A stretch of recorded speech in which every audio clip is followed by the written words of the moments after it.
Esto es América. Prestemos atención porque ahora vamos a enfocarnos en una preocupación de salud pública. Hay un informe que involucra también la concentración y el esfuerzo de diversos expertos en algunas localidades del territorio estadounidense. Estamos hablando de un informe publicado en Journal of Medical Epidemiology, hay un brote de babesiosis. Se trata de una enfermedad transmitida por picadura de garrapata. Esto ocurre acá en Estados Unidos y está infectando en lugares como Connecticut, Massachusetts, Minnesota, Nueva York, New Jersey, Rhode Island, Wisconsin, Maine, New Hampshire y Vermont. La preocupación de los expertos se intensifica por la tasa de mortalidad asociada. Preocupante la situación. Vamos a preguntarle a nuestro próximo invitado, el doctor Ernay Hernández. Él es especialista en medicina interna. Doctor, cuéntenos por favor la gravedad de esta situación que involucra la observación de los Centros para el Control y Prevención de Enfermedades y sobre todo cuáles son las variables para que estos vectores puedan causar mayor gravedad en otros territorios. Bienvenido, por favor, cuéntenos. Excelente. Gracias por la oportunidad. Quiero alertar a la población am, en todo el país, principalmente en el noreste del país, como decías, exactamente en Nueva York, en Minnesota, en ciudades como Boston. Esta enfermedad de la transmisión de la garrapata, existen varias. Una de las más conocidas es el Lyme disease. El Lyme disease tiende a confundirse muchísimo con la babebiosis. Lo que sucede es que cuando tratamos a veces el Lyme disease, que ocurre por una picadura, a veces va en conjunto con la babebiosis. La babebiosis puede causar enfermedades hemolíticas graves. Personas pueden morir por esta enfermedad, por la transmisión de la garrapata. Por eso, cuando estamos en el bosque, principalmente en el norte del país, en el noreste, hay que tener mucho cuidado con la transmisión de la garrapata. Hay que prevenir esta transmisión y la enfermedad. Hay pacientes que tienen predisposiciones, si tienen problemas, por ejemplo, renales, problemas hepáticos, si por ejemplo no tienen el vaso, a tener una mayor predisposición a esta enfermedad de la babebiosis. Es una enfermedad que ocurre por la transmisión de esta bacteria a través de la picadura de la garrapata. Las personas que están infectadas pueden tener síntomas, como le decía, síntomas hemolíticos, pueden tener hemorragias internas, pueden tener síntomas como dolores generales, dolores musculares, pero lo más grave es la enfermedad hemolítica. Doctor, cuando pensamos en este parásito, en la garrapata, que se convierte en un mecanismo para la transmisión de la babesiosis, en este caso nos imaginamos mamíferos como el perro, quizás el gato, parte del ganado. ¿Qué está generando esta transmisión? ¿Hay alguna literatura que refleje el mecanismo de transmisión, además de la picadura de garrapata? Correcto. Realmente la garrapata donde más las encontramos en el norte es en el ganado. Generalmente en el norte, como en Nueva York, como le decía, cuando nosotros andamos en el bosque, esta garrapata se encuentra como parte parte del hábito. Hay literatura, hay evidencia donde se ha demostrado, donde con esta picadura se transmite a través de la mordida, por ahí sale el parásito. Es decir, lo que sucede es que cuando existe la picadura, el parásito en ese mismo momento defeca y por ahí, al estar la picadura, penetra la bacteria. Esta bacteria es capaz de entrar al torrente sanguíneo, entrar al sistema y infectar al ser humano. Lo más importante es, si notamos que tenemos una picadura y vemos la garrapata, es tratar de eliminarla. Si logramos eliminar en las primeras 72 horas, ya esto es un gran factor para evitar la enfermedad.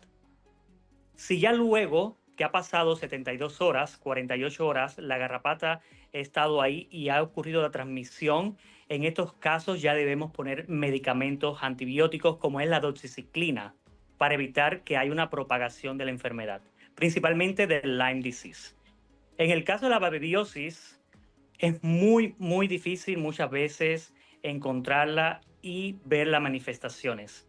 Por eso a veces es tan difícil tratarla, porque nos encontramos muchas veces con estos pacientes ya en estados terminales o en estados avanzados, y en algunos casos cuando ha ocurrido una transmisión en conjunto, porque tendemos a tener más educación, más experiencia con el Lyme disease, que es donde más lo identificamos.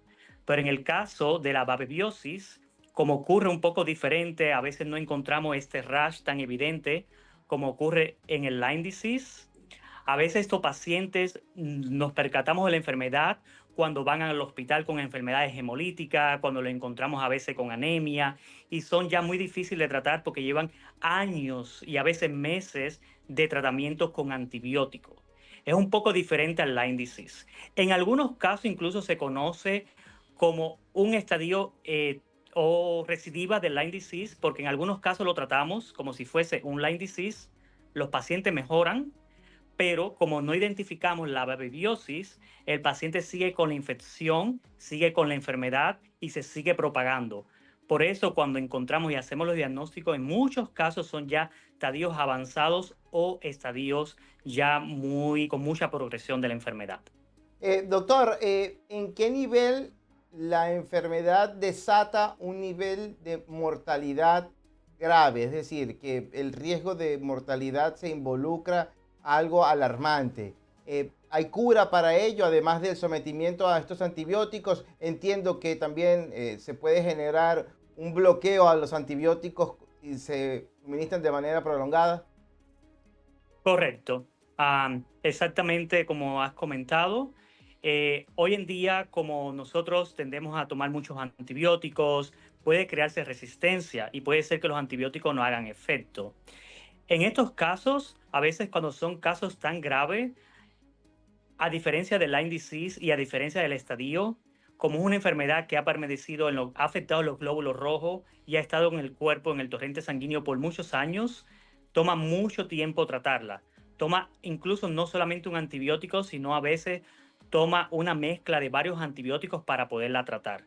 Incluso hay pacientes que llevan meses, parecido a veces conocemos como la tuberculosis, que llevan a veces tratamiento de 3 meses, 6 meses. Hay protocolos para tratar la babebiosis que puede tomar mucho más tiempo que puede tomarse a la transmisión de la enfermedad por garrapata como el Lyme disease. En el caso de la babebiosis es mucho más difícil de tratar. La única vía para contagio sería del parásito a la persona. Entre personas no hay vector, doctor, y despeje mi profunda ignorancia en esto. Sí, es algo no muy conocido, no está, es a pesar de que existe la enfermedad y es muy común en el norte de los Estados Unidos, en el noreste. Hay otras maneras de transmitirse también. Hoy en día ya hay mucho cuidado en cuanto a las transfusiones de sangre, pero en unos años anteriores hubo un mayor aumento de la contaminación en la sangre que se transfundía en los en los hospitales y en los centros médicos, porque no se buscaba este parásito. Es decir, cuando hay transfusiones en hospitales del noreste, hay un mayor riesgo de que exista una transmisión también de la enfermedad. So, otra vía de transmisión, aparte de la garrapata, de la mordida, es a través de transfusiones sanguíneas. Como mismo puede haber, por ejemplo, transmisiones como hepatitis C y hepatitis B. El de la babebiosis también puede ocurrir por transfusiones sanguíneas. Claro, debemos tener en cuenta que no es algo común y que hoy en día ya tomamos más prevención. En estas zonas del norte se trata siempre de hacer un cuidado con la sangre, se hace un estudio para estar seguro de que no esté contaminada la sangre.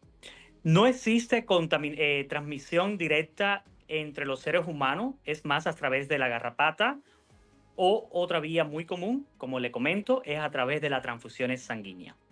Mire, doctor, otra situación que vemos que los Centros para el Control y Prevención de Enfermedades de Estados Unidos advierten y es sobre un mayor número de casos anuales de sarampión en los últimos 33 años. Imagínense que a principios de este mes de julio se había registrado al menos 1.281 casos confirmados en distintos estados, más de 30 estados, además del Distrito de Columbia. esto es preocupante también, entendiendo que se trata de una enfermedad que puede ser contenida con la vacuna. ¿Qué pasa? Correcto, Jorge. Excelente, es alarmante y debemos estar muy preocupados porque debemos recordar que en el 2000 el sarampión fue erradicado en los Estados Unidos. Ya no existía la palabra sarampión y eso fue un éxito en la medicina moderna, en la medicina en los Estados Unidos. Pero ¿qué ha pasado? Producto a que no nos estamos vacunando, producto a que ha habido muchas personas que han estado en contra de la vacunación, ha habido un aumento en el sarampión, en los casos del sarampión, principalmente en el estado de Texas. En Guaynes ha existido más de 400 casos y es alarmante porque es casi el 82% del número de casos de sarampión que han resurgido en los Estados Unidos. Es una enfermedad que se puede prevenir con la vacunación de lo que nos conocemos como la triple vacuna, el MMR. El MMR nos protege de 3 enfermedades. Nos protege del sarampión, la rubiola y de la papera. Es importante que nosotros alertemos a los padres que vacunen a los niños, porque los niños son los más vulnerables al no estar vacunados a esta enfermedad del sarampión. Doctor, muchísimas gracias por esta oportuna participación. Creo que hay mucha tarea en este caso por parte de nuestra audiencia en revisar los protocolos de salud pública que Correcto. tengamos, sobre todo en actualizar la cartilla de vacunación para aquellos. No creo que nuestra audiencia se involucre mucho con esa ideología antivacuna. Excelente. Vivimos en un país de democracia y cada quien puede sacar sus propias conclusiones. Para eso está la literatura y se trata de años de esfuerzo por parte de la ciencia en demostrar que Correcto. estas fórmulas sí de verdad son acertadas. Muchísimas gracias, doctor. Hasta la próxima. Un placer. Gracias por la oportunidad. Seguro que sí. Conversábamos con el doctor Ernay Hernández, él es especialista en medicina interna. Hacemos una pausa ya y regresamos con más.